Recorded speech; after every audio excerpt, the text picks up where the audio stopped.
आप सबको मैं अपना प्रणाम करता हूँ। विशाल खन्ना जी को विशेष धन्यवाद देता हूँ और इस संस्था के इससे जुड़े हुए सभी लोगों को विशेष धन्यवाद देता हूँ जो अपने स्वतंत्रता की 75वीं वर्षगांठ पे आपने आयोजन किया है justice for all the corruption and reform in judiciary.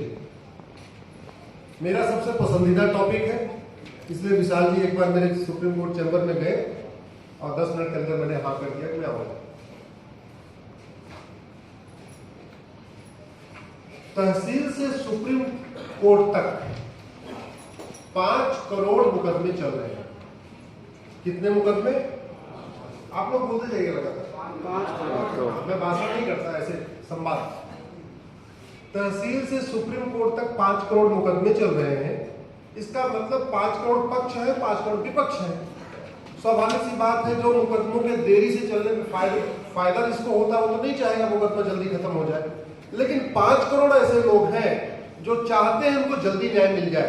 किसी की जमीन पे कब्जा हो रखा है, किसी के परिवार में किसी का मर्डर हुआ है, तो जो भी हुआ, तो 5 करोड़ लोग न्याय की आस में बैठे हुए हैं। मुकदमा चलता है तो जो कोर्ट जाता है कि उसी को टेंशन नहीं होती है, पूरे परिवार को टेंशन होती है, माता पिता को टेंशन होती है, पत्नी को भी टेंशन में होती है। अगर 2 बच्चे हैं तो 2 बच्चों को भी टेंशन होती है। आज पिताजी फिर तारीख में गए, फिर गए तारीख में, फिर गए तारीख में। तो 5 करोड़ मुकदमों से 5 करोड़ परिवार तनाव में है। और एक परिवार में अगर 6 आदमी मान के चले तो यानी 30 करोड़ भारतीय इस समय मुकदमों के कारण टेंशन में चल रहे हैं। मैं 2-3 एग्जाम्पल देता हूं। जौनपुर जिले में एक मुकदमा 1985 में शुरू हुआ और अभी चकबंदी अधिकारी का यहाँ चल रहा है। लगभग 450 तारीख मिल चुकी है उसको। ध्यान से समझिए, 1985 में शुरू हुआ यानी 37 साल बीत गए। अभी वो चकबंदी अधिकारी के यहाँ चल रहा है। 10 बीघे जमीन का मुकदमा है। जो पहले मुकदमा लड़ रहे थे वो खत्म हो गए, उनकी अगली पीढ़ी मुकदमा लड़ रही है। लगभग 450 तारीख पड़ चुकी है। अभी चकबंदी अधिकारी के यहाँ डिसाइड नहीं हुआ कि इस मुकदमे इस जमीन का असली मालिक कौन है। चकबंदी अधिकारी डिसाइड करेगा, उसके बाद फिर अपील होगी एसओसी में जाएगा, फिर अपील होगी डीडीसी में जाएगा, फिर अपील होगी हाई कोर्ट आएगा, फिर अपील होगी सुप्रीम कोर्ट आएगा। तो इस गति से आप मान सकते हैं कि 37 साल बीत चुका है, तो अभी 35 साल और लगेंगे। लगभग आपको 70-75 साल के बाद उसको न्याय मिलेगा। जबकि न्याय ये तो हमारा फंडामेंटल राइट है। आर्टिकल 21 में राइट टू जस्टिस हमारा फंडामेंटल राइट है। लेकिन सबसे कम काम उसी पे हुआ। बड़ी बड़ी योजनाएं, अग्नि मिसाइल, ब्रह्मोस मिसाइल, पिनाक, त्रिशूल, पता नहीं वैज्ञानिकों ने हमारे साथ क्या क्या बना लिया। लेकिन हमारे माननीय सांसदगण, क्योंकि इसमें ज्यादा जिम्मेदारी हमारे माननीय सांसदों की है जो कुल संख्या में 788 है, उन्होंने कभी इस पर गंभीरता के साथ संसद में चर्चा नहीं किया। सबसे ज्यादा परेशान हमारा गरीब है। वो मनरेगा में नौकरी करता है और हर महीने बेचारा वो बस में करके और घर से रोटी बांट के तहसील जाता है या जिले में जाता है। तो महीने में जितना कमाता है मनरेगा में, महीने के अंत में उतना वकील साहब को देखा जाता है। ये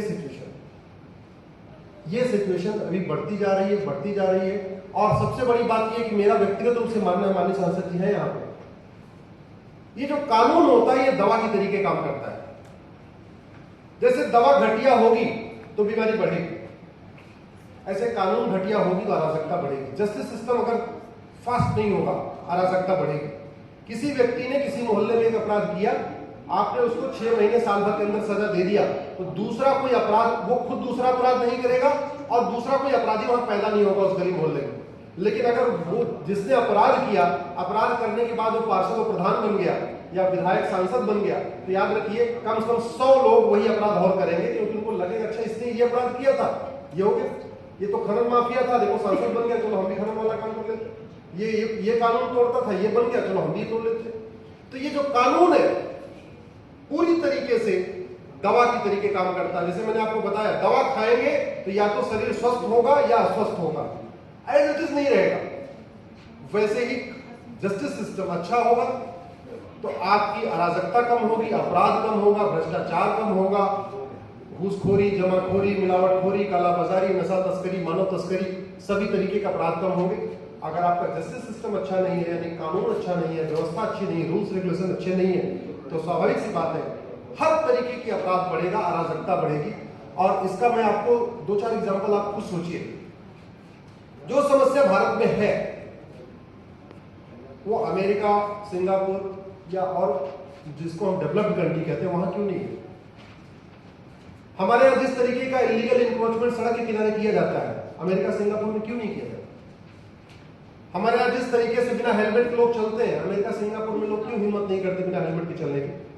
हमारे यहाँ बिना सीट बेल्ट के लोग चलते हैं, अमेरिका, सिंगापुर में लोग क्यों नहीं हिम्मत करते चलने की? हमारे यहाँ जिस तरीके से लोग दूसरे की जमीन पे कब्जा कर लेते हैं, अमेरिका, सिंगापुर में लोग क्यों नहीं हिम्मत करते दूसरे की जमीन पे कब्जा करने की? हमारे यहाँ जिस तरीके से आए दिन चेन स्नैचिंग हो जाती है, मोबाइल छीन लेते हैं, या लड़कियों के साथ अत्याचार होता है, बहन बेटियों के साथ अत्याचार होता है, वो अमेरिका, सिंगापुर में क्यों नहीं होता? बड़ी सीधी सी बात है। एक चीज समझ लीजिए भैया, आयोजक जी, जब किसी का स्पीच होता रहे ना तो ये स्वागत कार्यक्रम करते हैं, इस बीच में लय टूट जाती है, हमारी भी, सामने वालों की। ड्राइवर कितना ही अच्छा हो, अगर गाड़ी घटिया है तो यात्रा सुरक्षित हो सकती है क्या? जोर से बोलिए जरा। ड्राइवर अच्छा हो लेकिन गाड़ी घटिया हो, यात्रा सुरक्षित हो सकती है? मिस्त्री अच्छा हो लेकिन बिल्डिंग मटेरियल खराब हो, घर सुरक्षित हो सकता है? डॉक्टर अच्छा हो लेकिन दवा घटिया हो, शरीर स्वस्थ हो सकता है क्या? ऐसे ही शासक कितना ही अच्छा हो, कितना ही मेहनती हो, कितना ही ईमानदार हो, कितना ही राष्ट्रभक्त हो, लेकिन अगर कानून घटिया है, न्यायिक व्यवस्था जो है कमजोर पड़ गई है, तो याद रखिए न माओवाद कम होगा, न नक्सलवाद कम होगा, न अलगाववाद कम होगा, न धर्मांतरण कम होगा, न जिहाद कम होगा, न मजहबी उन्माद कम होगा, न कट्टरवाद कम होगा, न घूसखोरी कम होगी, न जमाखोरी कम होगी, न मिलावटखोरी कम होगी, न कालाबाजारी कम होगी, न नशा तस्करी कम होगी, न मानव तस्करी कम होगी, कुछ भी कम नहीं होगा। जो समस्या भारत में है वो अगर अमेरिका में नहीं है, तो क्या अमेरिका के राष्ट्रपति हमारे प्रधानमंत्री ज्यादा काबिल है, ज्यादा मेहनती है, ज्यादा ईमानदार है? नहीं। डिफरेंस क्या है दोनों देशों में? कानून। That's it. केवल और केवल, केवल और केवल। और याद रखिए, अगर आप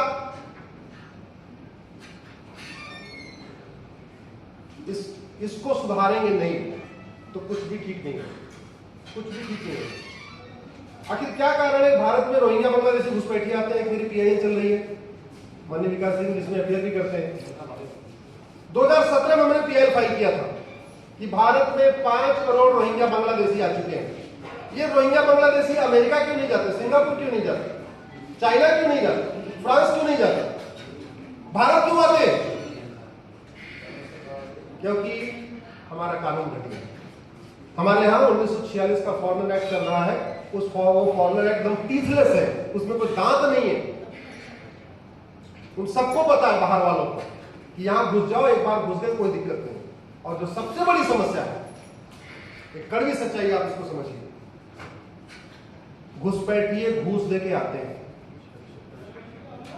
घूस दे के आधार बनवाते हैं, घूस दे के राशन कार्ड बनवाते हैं, घूस दे के बर्थ सर्टिफिकेट बनवाते हैं, घूस दे के ड्राइविंग लाइसेंस बनवाते हैं, और घूस दे के वोटर आईडी बनवाते हैं। अब सवाल यह है कि भारत में लोग 2-3 हजार रुपए दे के 5-6 मतलब 10-12 हजार रुपए में 5-6 डॉक्यूमेंट तैयार करा लेते हैं। ऐसा अमेरिका, सिंगापुर में क्यों नहीं करा लेते?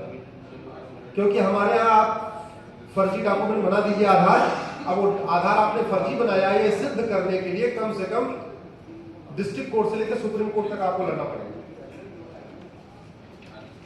हमारे यहाँ लोग फर्जी पासपोर्ट बना के क्यों, कैसे दे देते हैं? फर्जी ड्राइविंग लाइसेंस, घर बैठे बैठे ड्राइविंग लाइसेंस मिलता कि नहीं मिलता?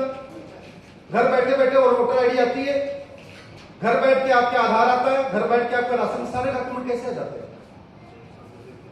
इसलिए मैं फिर से कह रहा हूं कि अगर आप वास्तव में इस देश को सुधारना चाहते हैं, हम चाहते हैं इस देश में रूल ऑफ लॉ, इस देश में कानून का शासन हो, तो सबसे पहले हमें कानून बदलना पड़ेगा, और जिसकी कोई लागत नहीं है, जिसकी कोई लागत नहीं है, कानून बदलने की कोई लागत नहीं है। हम हजारों करोड़ रुपए खर्च करके हाईवे बना लेते हैं, हजारों करोड़ रुपए खर्च करके एयरपोर्ट बना लेते हैं, हजारों करोड़ खर्च करके हम रेलवे लाइन बिछा लेते हैं, लेकिन हम कानून नहीं बनाते जो फ्री बन सकता है। 1 लाख करोड़ रुपए खर्च करके आप हाईवे बनाएंगे, ज्यादा से ज्यादा उसमें 1 करोड़ लोगों को बेनिफिट होगा। 1 लाख करोड़ रुपए खर्च करके आप मुंबई दिल्ली का एक्सप्रेसवे बनाएंगे, उस पर 1 करोड़ लोगों को फायदा होगा, उतने लोग चलेंगे। लेकिन आप फ्री में अच्छा कानून बना दीजिए, 140 करोड़ लोगों को फायदा होगा। भारत में जुडिशियल रिफॉर्म खर्च करने पे ज्यादा से ज्यादा 10,000 करोड़ का खर्चा आएगा, मैक्सिमम 10,000 करोड़। इतना तो हमारे देश में चुनाव के बाद लोग मुफ्त में बांट देते हैं। कोई कलर टीवी बांट रहा है, कोई वॉशिंग मशीन बांट रहा है, कोई जो है मंगलसूत्र बांट रहा है, किसी राज्य में अलग अलग, कोई किसी राज्य में लैपटॉप बांटा जा रहा है, किसी राज्य में स्मार्टफोन बांटा जा रहा है, कुछ न कुछ फ्री में बांटा जा रहा है। ये कितने दुख की बात है। हम आजादी की 75वीं वर्षगांठ बना रहे हैं, हमारा थाना आज भी अंग्रेजी कानूनों से चलता है, हमारी तहसील आज भी अंग्रेजी कानूनों से चल रहा है, हमारा जिला आज भी अंग्रेजी कानूनों से चल रहा है, हमारा हाई कोर्ट आज भी अंग्रेजी कानूनों से चल रहा है, हमारा सुप्रीम कोर्ट आज भी अंग्रेजी कानूनों से चल रहा है। हम इतने सक्षम नहीं हुए कि हम अपना कानून अपने हिसाब से वर्तमान रिक्वायरमेंट के हिसाब से बना लें। मंगल पे जाने की तैयारी, चंद्रमा पे पहुंच गए, मंगल पे तैयारी चल रही है, बड़े बड़े रॉकेट लॉन्च कर दिए, लेकिन मैकाले का बनाया हुआ 1860 का इंडियन पिनल कोड हम नहीं बदल पाए। मैं भी अमेरिका का फेडरल पिनल कोड पढ़ रहा था, तो मैं उसमें कंपेयर कर रहा था कि जो घटना उदयपुर में हुई है, अगर ये घटना अमेरिका में हुई होती तो कितनी सजा मिलती। हमारे इंडियन पिनल कोड में एक धारा है 302, मर्डर। पति पत्नी को मारे तब भी 302, भाई भाई को मार दे तब भी 302, सड़क पर रोड रेज हो जाए तब भी 302, आतंकवादी मार दे तब भी 302, एक बिस्सा जमीन की लड़ाई हो जाए, मर्डर हो जाए तब भी 302, 10 बीघे जमीन की लड़ाई मर्डर हो जाए तब भी 302। हमारे पूर्वांचल में कहावत है, सब धान 22 पसेरी, जो लोग पूर्वांचल को जानते हो। अमेरिका का मैं फेडरल पिनल कोड पढ़ रहा था, मर्डर की अलग धारा, बुचरिंग की अलग धारा, जेनोसाइड की अलग धारा, हेट क्राइम की अलग धारा, टेररिज्म की अलग धारा। तो जब मैंने कैलकुलेट किया तो पता चला कि कन्हैया को जिसने मारा उदयपुर में, अगर उसने अमेरिका में मर्डर किया होता उसको 550 साल सजा होती। अमेरिका में कितनी होती? 550। भारत में कितनी होगी? आजीवन कारावास, फांसी नहीं होगी। फांसी हुई क्या पिछले 20 साल? बताइए, याकूब मेनन के अलावा और अफजल गुरु के अलावा किसी को फांसी हुई? जबकि हर हफ्ते दो लोगों को मार दिया जाता, नहीं हुई फांसी। तो इसलिए मेरा ये कहना है कि सबसे पहले जो सरकार कर सकती है देश हित में, बिना किसी बजट के, कम से कम पैसे में, बिना लोगों पे एक्स्ट्रा टैक्स थोपे हुए, वो जुडिशियल रिफॉर्म कर सकती है, जो ये विषय है। और जहां तक बात करप्शन की है, केंद्र और राज्य का टोटल बजट 70 लाख करोड़ रुपए है। कितना भी है? इस 70 लाख करोड़ का 20% घूसखोरी, कमीशनखोरी, दलाली, कटमनी, तोलाबाजी में चला जाता है। 70 लाख करोड़ के बजट का 20% का मतलब हुआ 14 लाख करोड़। ये 14 लाख करोड़ बचाया जा सकता है, ये 14 लाख करोड़ बचाया जा सकता है अगर उसमें गंभीरता के साथ चर्चा हो। कैसे बच सकता है? सरकार 80 करोड़ लोगों को मुफ्त में राशन दे रही है, इसका मतलब 80 करोड़ लोग पर डे 150 रुपए से कम खर्च करते हैं। सरकारी आंकड़े बताते हैं कि 110 करोड़ लोग पर डे 100 रुपए से कम खर्च करते हैं। तो भारत के 110 करोड़ लोग पर डे 100 रुपए से कम खर्च करते हैं, यानी 80% लगभग। जो 20% लोग 100 रुपए से ज्यादा खर्च करते हैं, उनके पास एटीएम है, पेटीएम है, भीम है, यूपीआई है, डेबिट कार्ड है, क्रेडिट कार्ड है। तो फिर 500 और 2000 की नोट किस लिए? जिन 20% जो 20% लोग 100 रुपए ज्यादा खर्च करते हैं, उनके पास सब है। जो खर्च नहीं करते उनको 2000 नोट की जरूरत नहीं है। अगर हम 100 रुपए से बड़ी नोट बंद कर दें तो 25% भ्रष्टाचार तुरंत खत्म हो जाएगा, तुरंत खत्म हो जाएगा। और भ्रष्टाचार खत्म होने का मतलब 25% भ्रष्टाचार खत्म होने का मतलब 25% घुसपैठ खत्म हो जाएगी, 25% धर्मांतरण खत्म हो जाएगा, 25% अलगाववाद खत्म हो जाएगा, 25% आपका खालिस्तानी अलगाववाद खत्म हो जाएगा। सभी जितनी देश विरोधी गतिविधियां हैं सब 25% कम हो जाएगी, क्योंकि कोई भी देश विरोधी एंटी नेशनल एक्टिविटी फ्री में नहीं होती, सब बाकायदा पैसे से होती। मेरे पास पर्ची आ गई है कि समय का अभाव है, हरिशंकर जैन जी को जाना है, तो उनको थोड़ा बोलना है। हमारे बड़े भाई हैं, फिर मौका मिलेगा फिर चर्चा करेंगे। अगर आप लोग बैठे रहेंगे, बहुत बहुत धन्यवाद।